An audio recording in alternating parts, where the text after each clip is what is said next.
Good evening, you're with the news here. I'm Seher Zama. Let's make a start with breaking inputs here that are coming in.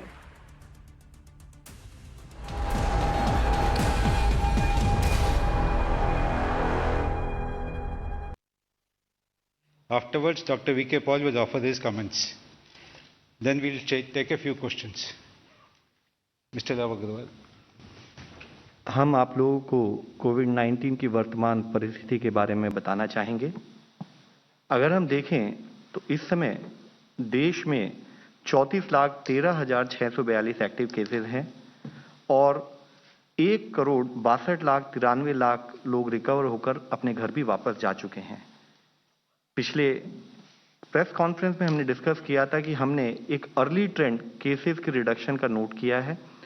उसके संबंध में आज हम देखते हैं कि हमारे केसेस में कल के मुकाबले वृद्धि हुई है, जिसमें कि अगर देखें डे ऑन डे ग्रोथ अगर हम एनालाइज करें तो हम पाते हैं कि करीब 2.4% के करीब day on day growth rate जो नोटिस हुआ है और आज हमारे देश में पिछले 24 घंटे में 3,82,315 केस रिपोर्ट हुए हैं। इसी तरह से हम देखते हैं तो हम पाते हैं कि जो डेथ्स रिपोर्ट हुई हैं उसकी संख्या में भी थोड़ी वृद्धि नोटिस की गई है, जिसमें मुख्यतः महाराष्ट्र, कर्नाटक, आंध्र प्रदेश, दिल्ली और हरियाणा से अधिक केसेस रिपोर्ट हुए हैं। हम एनालाइज करें तो पाते हैं कि अगर एक्टिव केसेस की दृष्टि से देश में जो केसेस आए उनको एनालाइज करें तो 12 स्टेट ऐसी हैं जहां पर कि 1 लाख से अधिक एक्टिव केसेस हैं। 50,000 से 1 लाख एक्टिव केसेस 7 स्टेट्स में हैं और इसी तरह less than 50,000 active cases 17 state में हैं। इनमें भी देखें तो देखते हैं कि महाराष्ट्र, कर्नाटक, केरला, उत्तर प्रदेश और आंध्र प्रदेश में करीब 1.5 लाख से अधिक एक्टिव केस नोट किए गए हैं। इसी तरीके से स्प्रेड ऑफ इन्फेक्शन को मॉनिटर करने के लिए हम एक पैरामीटर जो एनालाइज करते हैं वह है केस पॉजिटिविटी, यानी कि जितने सैंपल टेस्ट हुए उसमें से कितने सैंपल पॉजिटिव पाए गए। तो उसमें देखें तो पाते हैं कि करीब 24 स्टेट हैं जहां पर कि 15% से अधिक पॉजिटिविटी नोट की जा रही है। 5 से 15% 10 स्टेट्स हैं और लेस देन 5% 3 स्टेट्स हैं। इसमें भी अगर देखें तो पाते हैं कि 10 स्टेट्स ऐसी है जहां पर कि करीब 25% से अधिक केस पॉजिटिविटी है, जिसका अर्थ यह है कि इन पर्टिकुलर स्टेट्स में हमें और अधिक कार्य करने की जरूरत है ताकि हम इन्फेक्शन का स्प्रेड प्रिवेंट कर सकें और एक रूट कॉज जो कि हमारे सामने केसेस के रूप में दिखाई देता है उसको हम कंट्रोल कर सकें। हमने पिछली बार डिस्कस किया था कि कुछ स्टेट्स में हमें अर्ली साइंस ऑफ प्लेटोइंग और केसेस का डिक्रीज भी दिखाई दे रहा है। उसके तहत हम देखते हैं तो पाते हैं कि महाराष्ट्र में केसेस में रिडक्शन नोट किया गया है। इसी तरह उत्तर प्रदेश में भी, दिल्ली में भी कुछ केसेस में रिडक्शन नोट किया जा रहा है। छत्तीसगढ़ में भी इसी तरह केसेस में रिडक्शन दिखता है। गुजरात, मध्य प्रदेश, तेलंगाना, झारखंड, दमन एंड दीव, लद्दाख, लक्षद्वीप और अंडमान निकोबार, इन स्टेट और केंद्र शासित प्रदेशों में हम देखते हैं कि एक early signs of reduction note होता है। हालांकि यह बहुत जरूरी है समझना कि एक इन्फेक्शियस डिजीज से जब हम डील करते हैं तो एक दिन की ढिलाई हमें पुरानी परिस्थिति पर या early further spread of infection की दृष्टि में ले जा सकती है। इसलिए जरूरी है कि स्टेट्स में और डिस्ट्रिक्ट में इस पर परस्पर कार्य चलता रहे।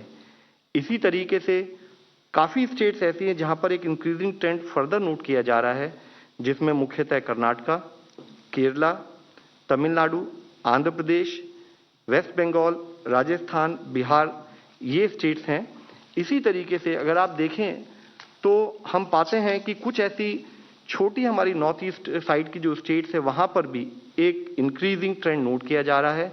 तो जरूरी है कि जिन पर्टिकुलर प्रांतों में चाहे वह केसेस आज कम संख्या में हैं, बट अगर एक इंक्रीजिंग ट्रेंड नोट किया जा रहा है तो हम कंटेन की दृष्टि से कैसे उन केसेस को कंट्रोल करें, कैसे इन्फेक्शन के स्प्रेड को रोकें, उस पर हमारा कार्य हमारा उसी कंटिन्यूड मोमेंटम से चलता रहे, इसकी बहुत आवश्यकता है।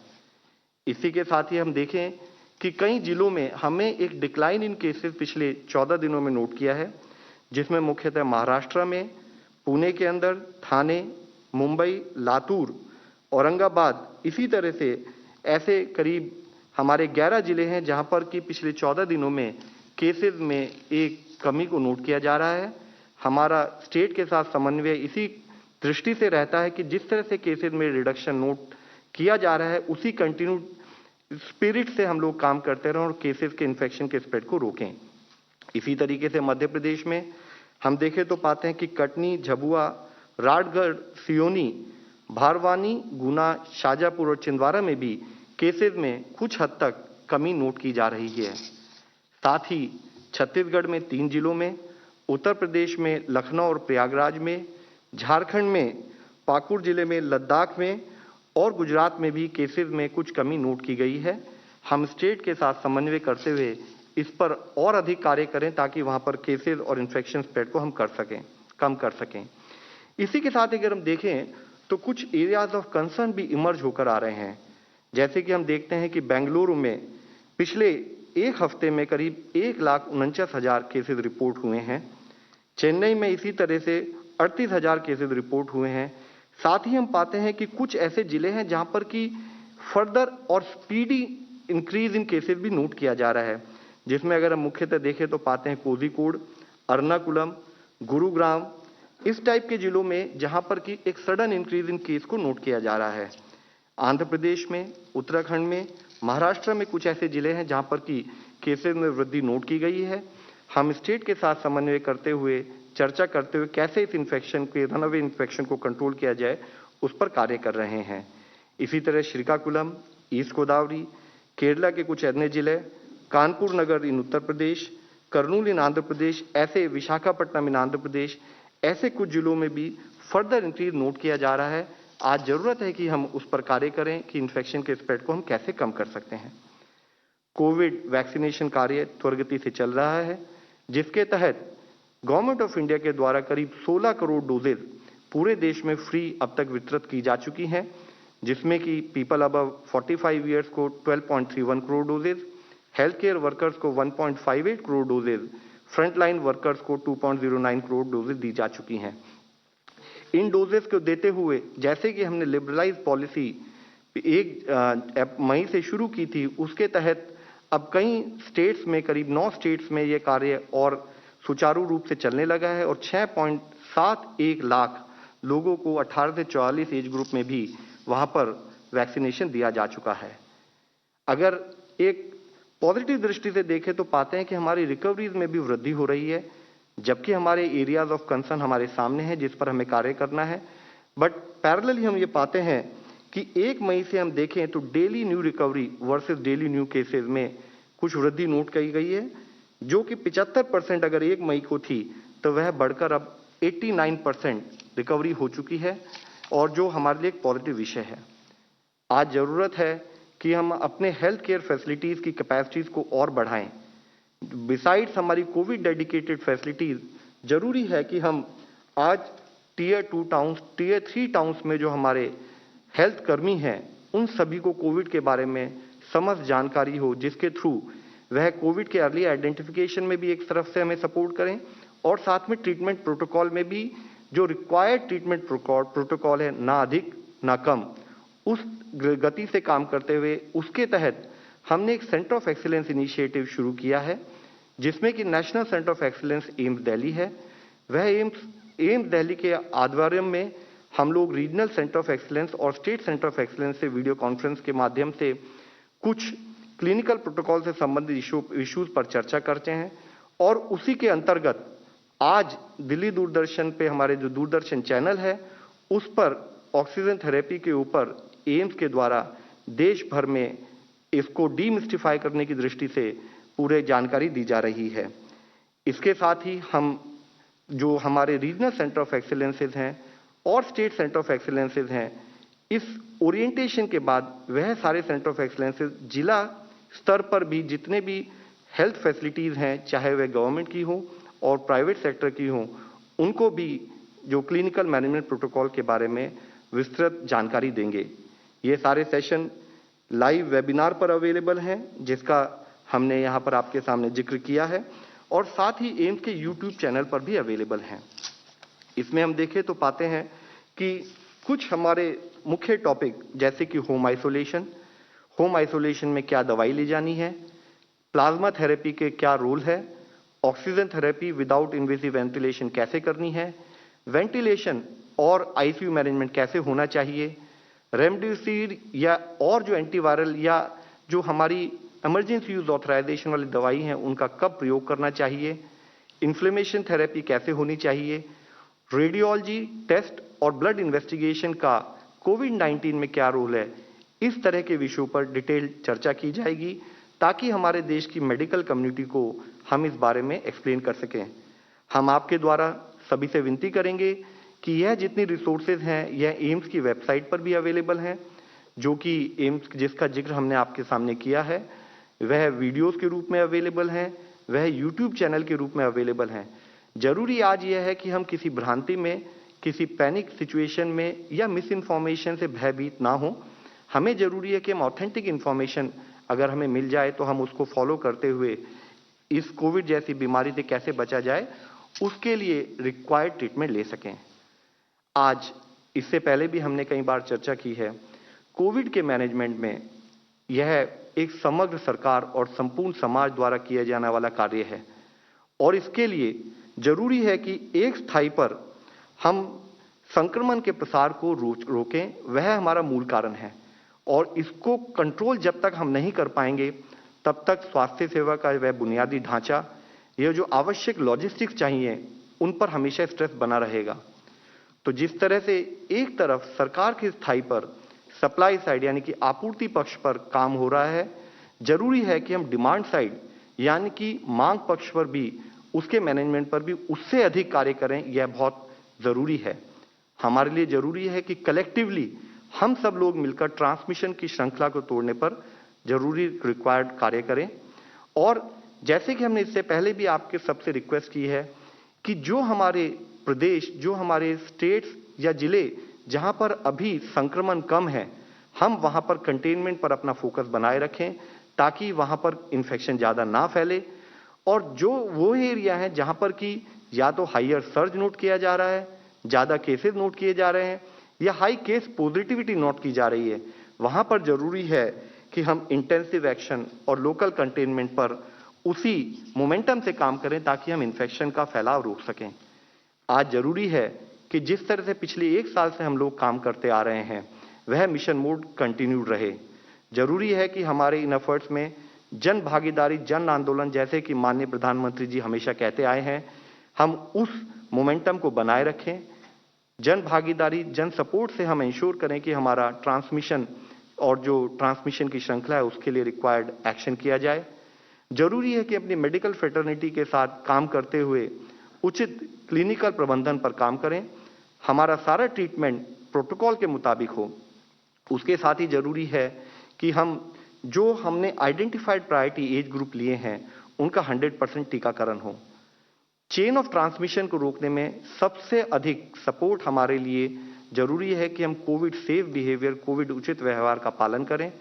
वह हमारे लिए इतना जरूरी है कि जैसे हम इससे पहले भी डिस्कस कर चुके हैं कि यह हमारे एक सोशल वैक्सीन के रूप में काम करेगा और जिसके अंतर्गत हम हमेशा रिक्वेस्ट करते हैं मास्क का उपयोग, 2 गज की दूरी और सैनिटाइजेशन कैसे किया जाए, hand as well as respiratory hygiene कैसे मैनेज किया जाए, मेंटेन किया जाए, उस पर काम करें।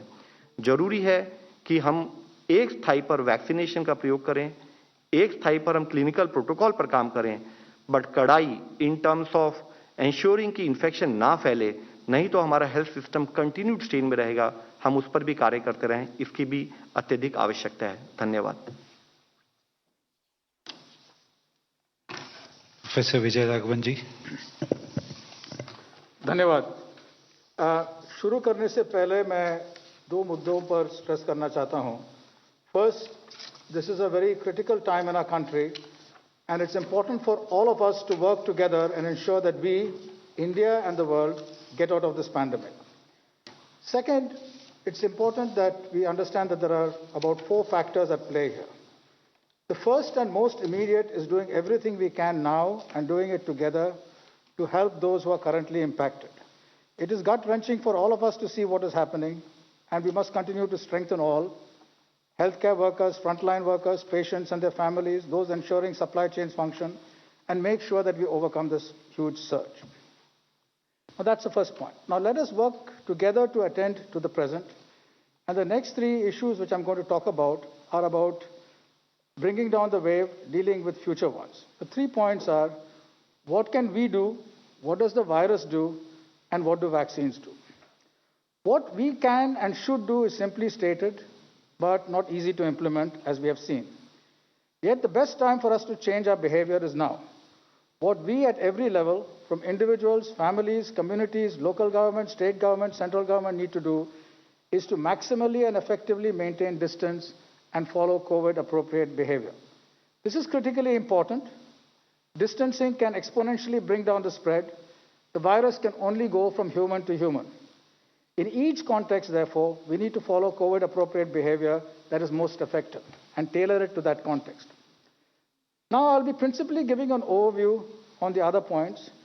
What does the virus do and what vaccines and science can do in that context? I will briefly summarize how SARS coronavirus 2 variants emerge and what they mean for us and what they mean for us going ahead.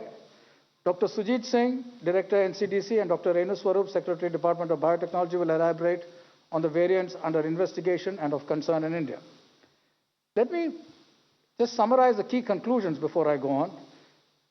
First, we need to do what we need to do does not change because of the variants. Masks and distancing are critical and most effective. Given the higher transmissibility of some variants, this is most important, but it is the same message. The variants do not alter the message. The variants are transmitted the same way as the original strain. It does not have other properties of new kinds of transmission in the air or anything like that. It just infects humans in a manner which makes it more transmissible because it gains entry, makes more copies, and goes out again, the same way as the original one. Second, vaccines are effective against the current variants. Third, new variants will arise all over the world and in India too. While variants which increase transmission will likely plateau, immune-evasive variants and those which lower or increase disease severity will arise going ahead. Finally, scientists in India and all over the world are working to anticipate these kinds of variants and act against them rapidly by early warning and developing modified tools. This is an intense research program which is happening in India and abroad. Now let us look at variants and the huge second wave. Many factors contributed to this large wave, and variants are but one factor. Now, why did the first wave decline? Let us understand that first. And why did the second wave start? Why is it so severe? You've heard from Dr. Love Agarwal what we are doing and what we should do about what is happening now. But the first wave declined because of two factors. As infections rose, so did immunity amongst those infected. As cautionary steps at every one of these levels I alluded to earlier, from individual to high level increased, there was less opportunity for infections to spread. A combination of a standing level of immunity in the population and cautionary steps halted this spread of the first wave and caused a decline. Unless new opportunities arise, this would have been the situation. New opportunities came about all over the world and in India too. If cautionary steps decline, new opportunities for spread arise. What happens if we drop our guard? The level of caution drops, but also so does the standing level of immunity is often not enough to stop infection spreading. Many people get infected until we reach a new immunity threshold. Such a second wave is typically smaller than the first. Such a second wave was expected. However, multiple parameters can change in small amounts and add up to a second wave much larger than the first. Each parameter may seem a small change, but together, because the rise is exponential, this adds up enormously. Such a much larger second wave with the ferocity we are seeing was not predicted. Now, what contributes to a large second wave? What were the opportunities open to the virus? After a first wave, immunity can keep new infections low. However, immunity may not have been widespread, and the fraction uninfected, due to cautionary steps they have taken in the first wave, may have been large. Immunity can also fade. Someone who has recovered could be reinfected, but we know that after 8 months of being infected, protection is still very high. It's about 80%. But could that 20% be sufficient to cause immune evasion of significance? So the combination of less caution, less immunity in a population from the first wave, and the consequent opening up of access to the virus drives a large second wave. In other words, As long as variants are not immune evasive substantially, their being more transmissible is important, but that alone will not cause a big surge unless cautionary steps decline and a large population is available for infection. What role do the variants play in the size of the second wave? Let us look at that. And to do that, we have to see how SARS coronavirus 2 was successful so quickly. This virus emerged in late 2019 in Wuhan, and at that time, it was a virus which we could call a generalist. It could infect many mammal species, minks, cats, dogs, etc. And it indicates that it's not specifically a tightly human-adapted virus. Now, this didn't change much in all of 2020, and all the evolutionary signals show evidence for this lineage to continue in the same way. The first 11 months of the SARS coronavirus 2 evolution had a relatively very low accumulation, slow accumulation of mutations, about 2 mutations per month in global lineages. Generally, not much of what is called adaptive evolution was detected, with one exception, which we can go through later if needed. Now, the second phase started sometime in October 2020 and has gone on now in April, May 2021. Now, one example of that dramatic change in that period was the B117. While people had already studied how changes in the spike protein, which is a key aspect of the virus for it to infect us, could change the antibody sensitivity, people did not predict this kind of accumulation of mutations to give rise to a lineage like B117. So that was indeed somewhat of a surprise. And this mutation, this set of mutations, could have arisen in an immune-compromised individual where lots of opportunities for change can take place. Now, changed rather importantly.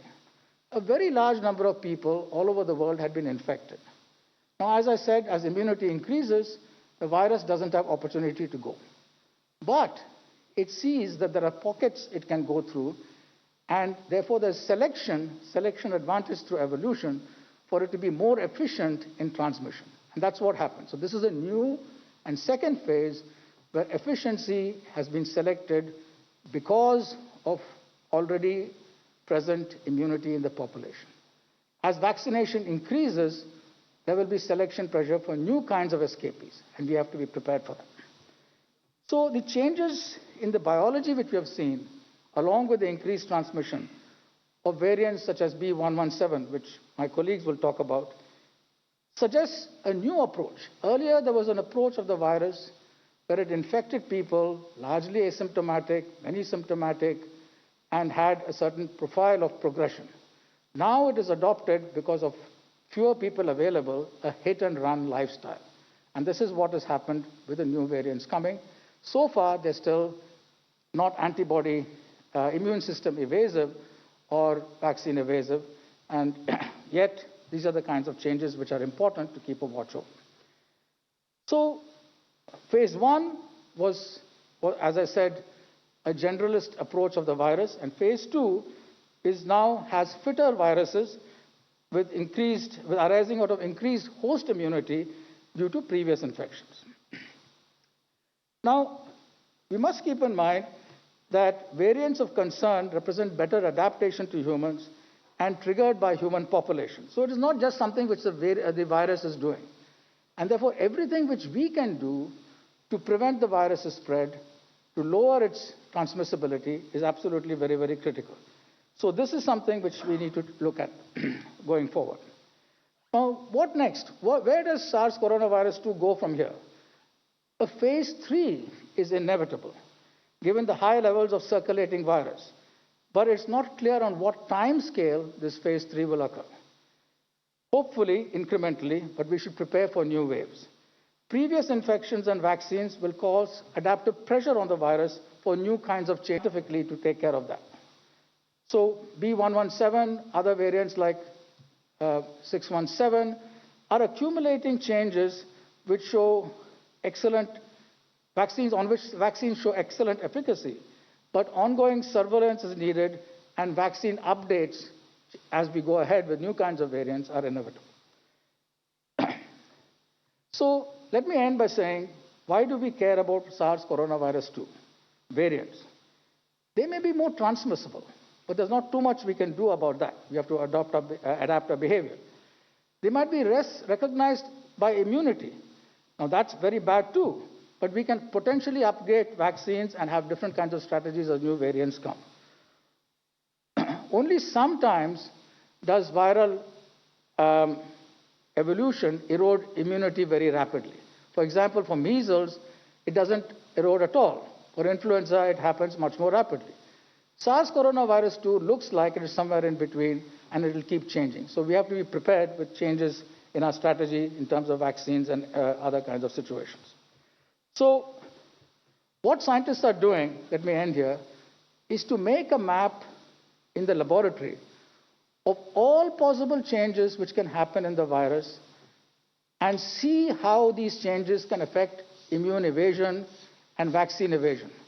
So we are both theoretically and in the laboratory, by national and international work, going to be much better prepared for potential changes which can be immune system and vaccine evasive.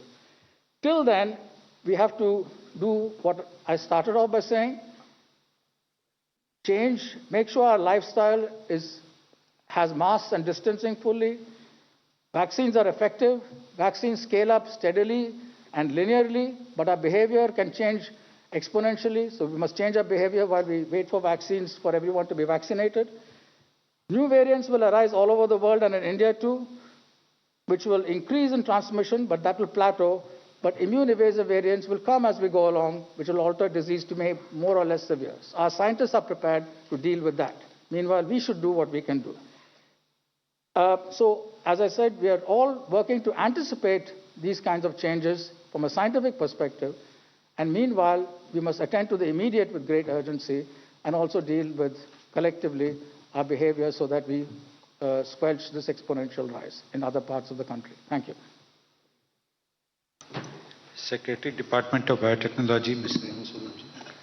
Thank you very much. And I will now briefly summarize to you what the government's efforts have been working with various scientific research institutes, hospitals, and other, what this entire virus is. As we've heard, SARS-CoV-2 is basically a virus. We all know that by now. And viruses, by their nature, by their biology, mutate. Mutations are not new to a virus. And to take this forward, it's important for us to understand the virus and understand what really is the virus going to do and how do we handle it. So last year in 2020, when we did have this pandemic, that is when the whole effort on understanding the virus began.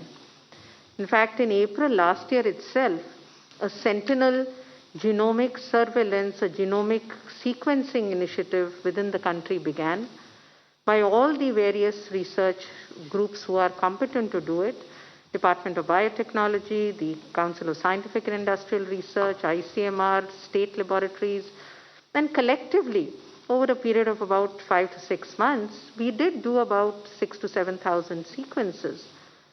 This was to understand that pan-India, what really are we getting from this virus?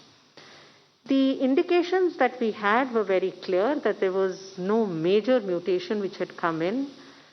There was D614G which was seen but which had no clinical correlations. Now we need to understand here that we are looking at a molecular surveillance, but unless and until it is correlated with the epidemiological data, with the clinical data, there is independently, it does not have any significance unless we see the clinical correlation. And while we were doing this, and that's when globally also this virus was infecting a large number of people, and that's when we got the information about the virus which was noted by United Kingdom, which was then called the UK variant. So wherever they were identified and noted first, they were called by the country of where they were identified. We had the information on the UK strain which was come in, that is 117. And we quickly, and we have to also remember that it was noted by the UK, but it took them about 2 to 3 months to do the clinical correlation before it actually became a variant of concern. Now, when does it become a variant of concern? That is when we have sufficient data to tell us that this is going to impact clinically on the virus. And till then, when we see any of such variations coming in, which would probably, as we said, mutation is something that happens naturally. There would be hundreds of mutations happening. But when that mutation goes on to a specific point of the gene sequence where it could impact, then it becomes a variant under investigation. It goes through the investigation. When it gets clinically correlated, then it becomes a variant of concern. Based on that, we did start our work in immediately taking up the travelers, international travelers, and then we planned out a strategy which my colleague Dr. Sujit Singh will run you through a presentation and give you the full information. But I think what is important for us to understand is that this exercise that we did, when we have these 3 variants of concern, we then also in late February, early March, we had indications of these variants under investigation, which may cause, clinically the data needs to be looked at. The clinical correlations began, interactions with the state governments, which he will share with you. This was also put onto the global lineage, the 617 as we call it.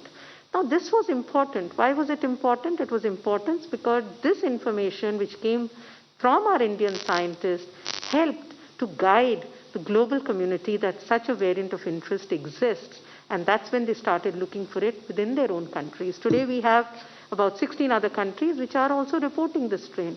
So this mutation could be anywhere. It's only where it gets identified is where what's important, and that's how globally they look at it. So I will hand it over to Dr. Sujit Singh, who will take you through the details about INSAGOG, which was the consortium which got launched. As I said before that, these were sentinel sites.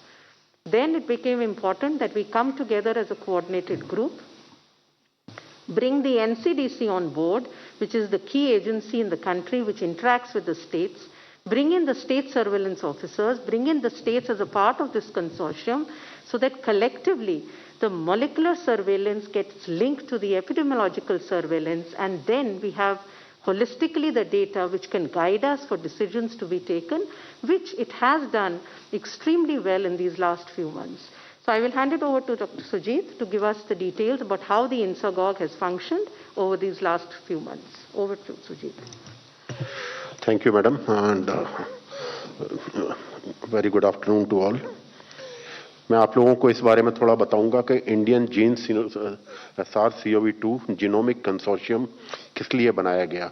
आप सबको ध्यान होगा कि दिसंबर के अंत में UK variant नया variant SARS-CoV-2 का जो कि WHO ने और यूनाइटेड किंगडम ने डिक्लेयर किया, जिससे कि अनयूजुअल सर्ज यूके के सदर्न पार्ट में नोटिस की गई थी।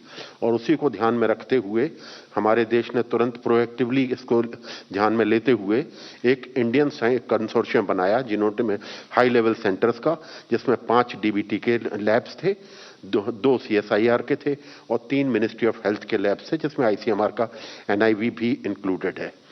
इन सब लैब जो है ये पहले से ही जीनोमिक वर्क कर रहे थे। मेरा ये ध्यान में दिलाना आवश्यक है कि ऐसा नहीं है कि ये कोई हम लोगों ने एकदम नया चालू किया हो, इससे पहले भी चल रहा था।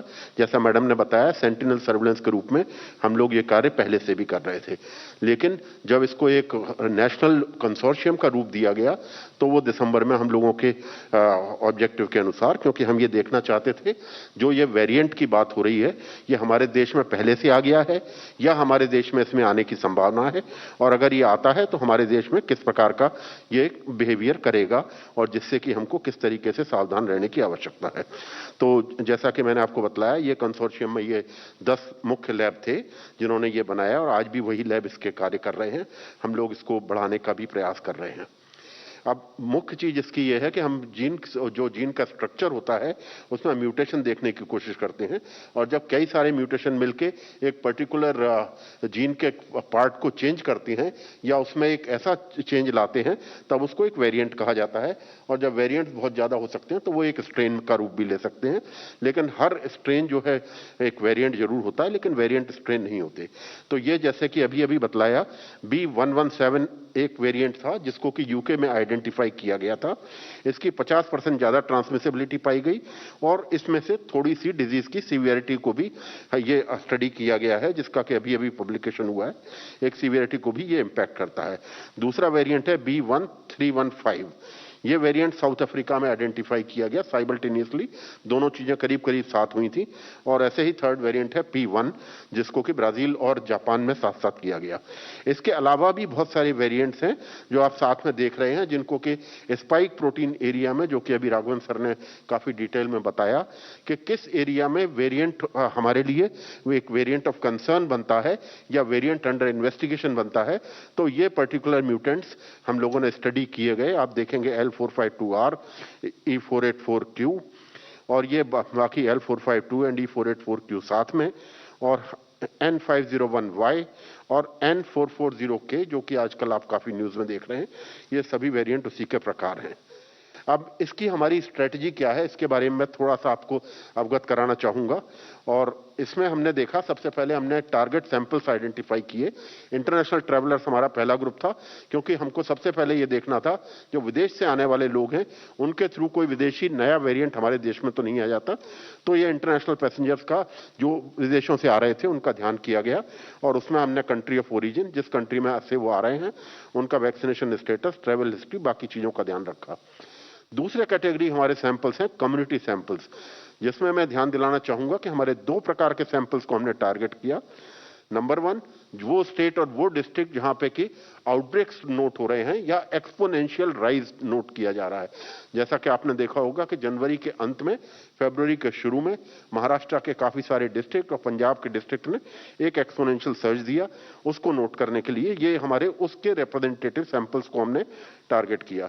और इसी प्रकार अगर क्लिनिकल सीवियरिटी कहीं ज्यादा मिलती है तो उसमें भी हम समझने के लिए कि ये किसी वेरिएंट के द्वारा तो नहीं है, जीनोमिक सीक्वेंस को भी वह टारगेट करते हैं। दूसरा है हमारा सेंटिनल साइट। ये हमारा ऑनगोइंग सर्वेलेंस सिस्टम है और ये आगे भी कंटिन्यू रहेगा, क्योंकि जो नए नए वेरिएंट, जैसा कि अभी राघवन सर ने बताया, आरएनए वायरस में म्यूटेशन होना एक स्वाभाविक प्रक्रिया है, और उस म्यूटेशन पे निगाह रखना एक बहुत ही आवश्यक चीज है, जिससे कि हमें समझने में मदद मिले कि ये वेरिएंट किस प्रकार से आगे बिहेव कर रहे हैं। तीसरी हमारी कैटेगरी है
जिन म्यूटेशन से पब्लिक हेल्थ रेलेवेंस हो।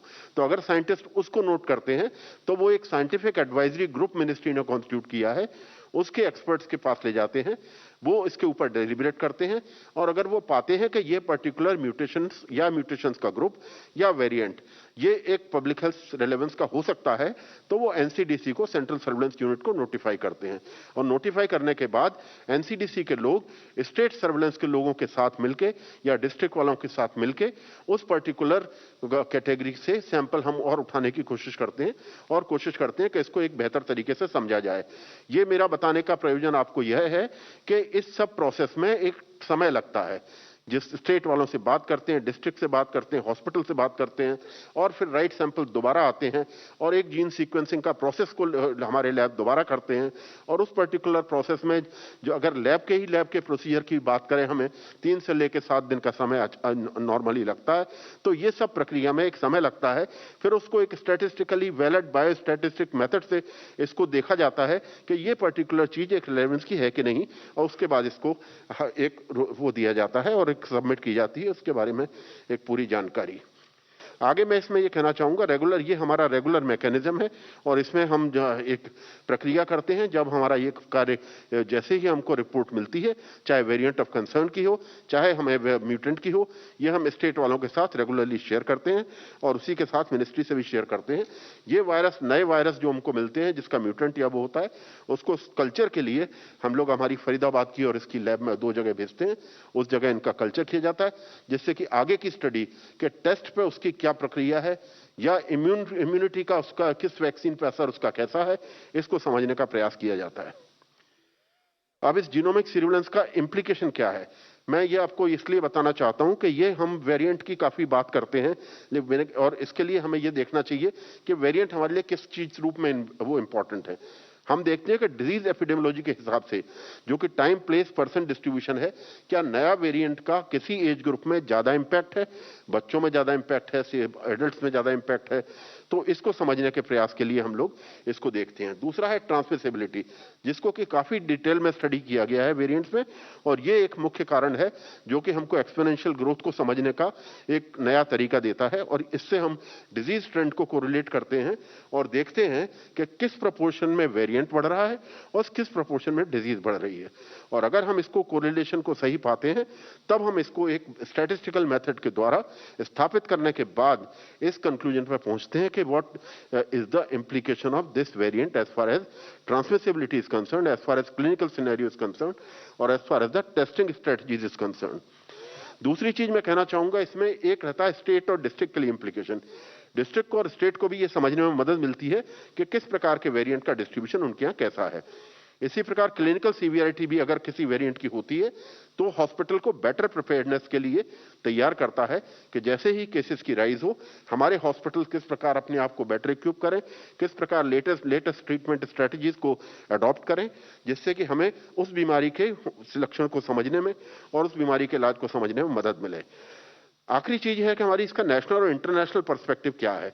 नेशनल मैंने आपको सबको बतलाया, जैसा कि अभी हम देख ही रहे हैं रोजाना किस प्रकार हम प्रेस ब्रीफिंग में, स्टेट से इंटरेक्शन में इस चीज को साझा करते हैं, और इससे स्टेट को इस बार की जानकारी देने की कोशिश करते हैं कि उनके स्टेट में, उनके डिस्ट्रिक्ट में और दूसरे स्टेट्स में किस प्रकार का हमारे यहाँ सिनेरियो चल रहा है। दूसरी चीज इंटरनेशनल में, जैसा कि राघवन सर ने शुरू में बताया कि जब तक कोई भी कंट्री इससे इन्फेक्टेड है तब तक हम अपने देश को सेफ नहीं मान सकते। तो इस पर्टिकुलर म्यूटेशन का, वेरिएंट का और सर्ज का एक बहुत बड़ा इंटरनेशनल रेमिफिकेशन भी है, क्योंकि हम IHR के सिग्नेटरी हैं। इसलिए हमारी जिम्मेदारी बनती है कि हम अपने देश में जो हो रहा है वो हम दूसरे देश वालों से साझा करें, और दूसरे देश की जानकारी को साझा करके अपने देश में देखें कि वो किस प्रकार का हम लोगों को इम्पैक्ट दे रहा है। ये मैं आपके सामने चार्ट रखना चाहूंगा, जिससे ये बताए आज की तारीख में अगर हम देखें तो हमारे पूरे के पूरे स्टेट्स में वेरिएंट हमारे डिस्ट्रीब्यूटेड हैं, जिनमें कि हमारे चारों वेरिएंट जो ऑफ कंसर्न जो कि आपको दिखाए गए हैं, इसमें 3990 करीब आज की तारीख में हमारे वेरिएंट जो हमने आइडेंटिफाई किए हैं। 18,453 हम लोगों ने सीक्वेंस किए हैं आज तक की तारीख में, और इसमें आप देखेंगे कि दोनों ही प्रकार के सैंपल्स हैं, कम्युनिटी वाले सैंपल्स भी हैं और इसमें हमारे इंटरनेशनल ट्रैवलर्स और उनके कॉन्टैक्ट के भी सैंपल्स हैं। अगर आप इसमें डिटेल में देखना चाहेंगे तो आपको ये अनुभव होगा कि इसमें हमारे 3-4 प्रदेश अलग से निकल के आते हैं, जिसमें महाराष्ट्र है और जिसमें पंजाब है, जिसमें हमारा दिल्ली है और जिसमें हमारा बिहार, आंध्र प्रदेश और तेलंगाना है। बाकी इसके डिटेल्स आपके सामने। अगर आपको इसको इसी चीज को अगर ज्योग्राफिकली देखना चाहेंगे आप, तो प्रेवलेंस ऑफ डिफरेंट स्टेट्स में या आपको मैप के जरिए दिखाया जाएगा कि किस प्रकार ये हमारे नोन जो वेरिएंट हैं वो और इंटरनेशनल वेरिएंट हैं वो किस प्रकार से डिस्ट्रीब्यूटेड हैं भारत के विभिन्न क्षेत्रों में। नॉर्थ ईस्ट के पार्ट में हमारे यहाँ आज की तारीख में काफी कम इस वेरिएंट्स का वो है। अब आएंगे हम इसकी पब्लिक हेल्थ इंफॉर्मेशन को हम कैसे शेयर करते हैं, इसके बारे में आप लोगों को जानकारी देना चाहूंगा। न केवल हम जैसे ही हमको लैब से इंफॉर्मेशन मिलती है, हम स्टेट सर्वेलेंस ऑफिसर से तुरंत वो इंफॉर्मेशन वेरिएंट ऑफ कंसर्न की कि किस डिस्ट्रिक्ट के किस पर्टिकुलर सैंपल्स में हमें वो इंफॉर्मेशन मिली, या जिस एयरपोर्ट से अगर इंटरनेशनल ट्रैवलर आया है तो उस एयरपोर्ट से हम उसके डिटेल्स लेके उसको उस पर्टिकुलर स्टेट को ये इंफॉर्मेशन देते हैं। और वो स्टेट को ये वो भी देते हैं हम, क्योंकि हम उसके लिए ये आवश्यक है कि उस पर्टिकुलर वेरिएंट का उनके डिस्ट्रिक्ट में क्या प्रभाव पड़ रहा है, जिससे कि वो सर्वेलेंस से ये देखने की कोशिश करें कि ये वेरिएंट जो उनके डिस्ट्रिक्ट में पाए गए उससे कोई उनको अनयूजुअल सर्ज तो नहीं मिल रही, और अगर सर्ज वगैरह उनको मिलती है तो वो उससे हम रिपीटेडली हमको साझा करते हैं और फिर हम उसको एपिडेमियोलॉजिकल कोरिलेशन करने की कोशिश करते हैं। इसके अलावा हम लोग दूसरे एक और हमारा तरीका है स्टेट से शेयर करने का, कि जैसे ही हमारा वेरिएंट्स का और सर्ज का एक वो बनता है, एक रूप बनता है, तो हम उनसे डायरेक्ट डिस्कशन करते हैं कि ये पर्टिकुलर आपके किस डिस्ट्रिक्ट के सैंपल्स हैं या किस डिस्ट्रिक्ट में आपको इस प्रकार का आउटब्रेक या एक्सपोनेंशियल ग्रोथ मिल रहा है, तो उस पर्टिकुलर डिस्ट्रिक्ट के कौन से सैंपल्स हमारे लिए रेलेवेंट हैं। बिकॉज इसमें मैं आपको ध्यान दिलाना चाहूंगा कि क्योंकि सीक्वेंस हमारी एक लिमिटेड सैंपल्स की होती है, तो रिप्रेजेंटेटिव सैंपल हमारे लिए बहुत ही ज्यादा मायने रखता है। इसलिए हम स्टेट सर्वेलेंस ऑफिसर और डिस्ट्रिक्ट वालों के साथ मिलकर राइट सैंपल्स मंगवाते हैं और उनकी सीटी वैल्यू वगैरह देख के तब उसको हम जीनोम सीक्वेंसिंग के लिए प्रोसेस करते हैं। इसी में मैं आपको बताना चाहूंगा, हम लोग इसके बारे में रेगुलर वीसीज करते रहते हैं स्टेट्स वालों के साथ, जिनमें सीनियर ऑफिशियल्स भी पार्टिसिपेट करते हैं, और कई बार हमारे माननीय स्वास्थ्य मंत्री जी ने भी वीसी की है स्टेट्स के साथ, जिसमें भी हमने ये प्रेजेंटेशन किए हैं और उन सब लोगों से साझा किए हैं और उन सब लोगों के कंसर्न्स को हमने समय समय पर एड्रेस किया है। आज की तारीख में अगर मैं इस बात को थोड़ा सा समराइज के रूप में आपको बताना चाहूं, तो B117 जो हमारा लीनिएज है, ये हमने देखा है कि पिछले कुछ समय में डिक्लाइनिंग ट्रेंड में दिखा रहा है कंट्री में, जो कि शुरू में हमने देखा था इसका काफी हद तक प्रकोप हमें जो है महाराष्ट्र में देखने को मिला था, फिर दिल्ली में भी देखने को मिला था।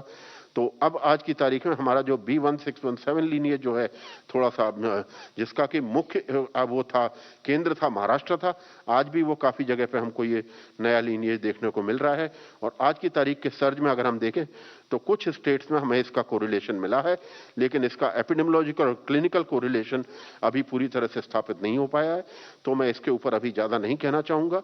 ये मैंने पिछली बार के उसमें भी कहा था कि हमारा ये कोरिलेशन जो है मुख्य एस्पेक्ट होता है, और बिना कोरिलेशन के हम किसी भी प्रकार की सर्ज को, किसी भी प्रकार के सिनेरियो को उससे डायरेक्ट लिंकेज नहीं कर सकते, नहीं कैसे स्थापित कर सकते। और रही बात इसकी कि हम इसके एक बेसिस पे क्या की एक्शंस लेते हैं, जैसा कि अभी राघवन सर ने बताया, कोई भी वेरिएंट हो, कोई भी वेरिएंट में वो क्षमता नहीं होती कि हमारे मास को पेनिट्रेट कर पाए या हमारे कोविड अप्रोप्रिएट बिहेवियर से पार पा पाए।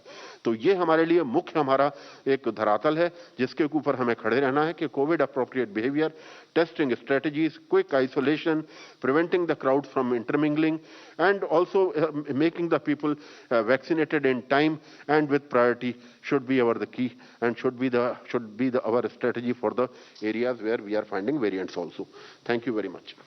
अभी आपने डॉक्टर सुजीत सिंह को सुना, धन्यवाद सुजीत। हमने आपने सुना कि उन्होंने आपको पूरा इंसागॉग के थ्रू कैसे हमने मॉलिक्यूलर सर्वेलेंस को एपिडेमियोलॉजिकल सर्वेलेंस, क्लिनिकल कोरिलेशंस के साथ रिलेट किया। इसमें 2-3 बातें मैं सिर्फ समराइज करना चाहूँगी आपके लिए। आपने ये देखा कि हमारी इसमें पूरी स्ट्रैटेजी है कि हम किस तरीके से सैंपल्स लेते हैं, किस तरीके से टेस्टिंग होती है, किस तरीके से सीक्वेंसिंग होती है और कैसे ये डेटा फिर क्लिनिकली कोरिलेट होके डिसेमिनेट किया जाता है। एक बात जाननी बहुत ज़रूरी है यहाँ पे कि जब हम जीनोमिक सीक्वेंसिंग करते हैं, सैम्पलिंग स्ट्रैटेजी बहुत मायने रखती है। ये जैसे हम उसको जितना, ये नहीं है कि हम जितने ज़्यादा नंबर की सीक्वेंसिंग सैंपल्स को करेंगे उतना ज़्यादा हमें वेरिएंट्स मिलेंगे। करेक्ट सीक्वेंसिंग करनी है, करेक्ट सैम्पलिंग करनी है, जिसकी डाइवर्सिटी ज़्यादा इम्पॉर्टेंट है।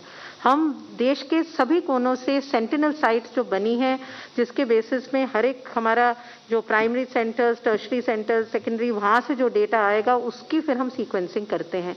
उससे ये है कि पूरी कंट्री में हमें फिर ट्रेंड पता चलता है कि कौन सा वेरिएंट जो है वो किस स्टेट में ज़्यादा दिख रहा है या किस स्टेट में, जैसे आपने आखिरी स्लाइड में देखा, कहा कि पहले 117 था, अब हमें उसकी डिक्लाइनिंग ट्रेंड दिख रही है। 617 का कुछ स्टेट्स में हमें ज़्यादा बढ़ता हुआ दिख रहा है, जिससे डायरेक्टली पब्लिक हेल्थ अथॉरिटीज़ को बताया जाता है कि ये आपके ट्रेंड्स हैं, अब आप इसके बेसिस पे वर्क करिए। और एक लास्ट चीज़ जिस पे मैं आपको बताना चाहूँगी जो इम्पॉर्टेंट है, जो लास्ट स्लाइड में आपने देखा, ये जो हमें वेरिएंट्स जब मिलते हैं, इनके वायरस को कल्चर किया जाता है, इसके बेसिस पे हमने ऑलरेडी अपने एसेज बना लिए हैं, न्यूट्रलाइजिंग एसेज जिनको कहा जाता है। उसमें जो भी हमारे वैक्सीन हैं, आज के दिन में हमारे वैक्सीनेशन प्रोग्राम में कोविशील्ड और कोवैक्सिन है। स्पुतनिक वैक्सीन को इमरजेंसी यूज मिल चुका है, जो बहुत जल्द ही अब आ जाएगा। ये तीनों वैक्सीन अभी हमारे सारे जो वेरिएंट ऑफ कंसर्न और इंटरेस्ट है उस पर स्टडी किए जा रहे हैं। जो प्रिलिमिनरी डेटा है वो हमें बताता है कि वो इफेक्टिव है। डिटेल डेटा हमारे पास अभी आ रहा है, और ना ही सिर्फ इन वैक्सीन्स पे जो हमारे अंडर डेवलपमेंट हैं उनको भी हम उसके थ्रू कर रहे हैं, ताकि हमारी वैक्सीन्स की इफेक्टिवनेस हमें बहुत सही तरीके से मालूम रहे। तो इन अ नटशेल मैं यही कहना चाहूँगी कि genomic surveillance is very important, but genomic sequencing data in isolation does not give us any indication unless and until it is correlated with clinical data, and that whole cycle has to be completed for us to get an information of what is that variant. Is it a variant of concern? Is it a variant of interest? Or that variant is just not important for us at all and it's a routine mutation? Thank you very much. Thank you very much. Thank you, Dr. Vijayaraghavan. Thank you, Renu ji. Thank you, Dr. Sujit. दो points पे stress करना चाहूँगा। पहली बात तो जो इन सब science behind the pandemic response, जैसे जैसे डेटा आता है, इंफॉर्मेशन आती है, एनालिसिस आते हैं, सूझ बढ़ती है, आपके सामने प्रस्तुत करते हैं। तो आज आपके सामने हमने अपडेट दिया है हमारी सीक्वेंसिंग स्ट्रैटेजी के major effort, which we are very proud of. 10 world-class laboratories are engaged in this, and we have demonstrated to you how we visualize, how we have a snapshot of how various mutations are operating in this country. बहुत ज़रूरी बात ये जानना है कि mutation जहाँ एक बारी दिखेगी कहीं पे, उसका महत्व क्या है ये बाद में पता चलता है। जैसे बताया गया, हर महीने 2 म्यूटेशंस हो रही हैं, बदलाव आ रहा है वायरस के बिहेवियर में, पर लेकिन उसका सिग्निफिकेंस क्या है?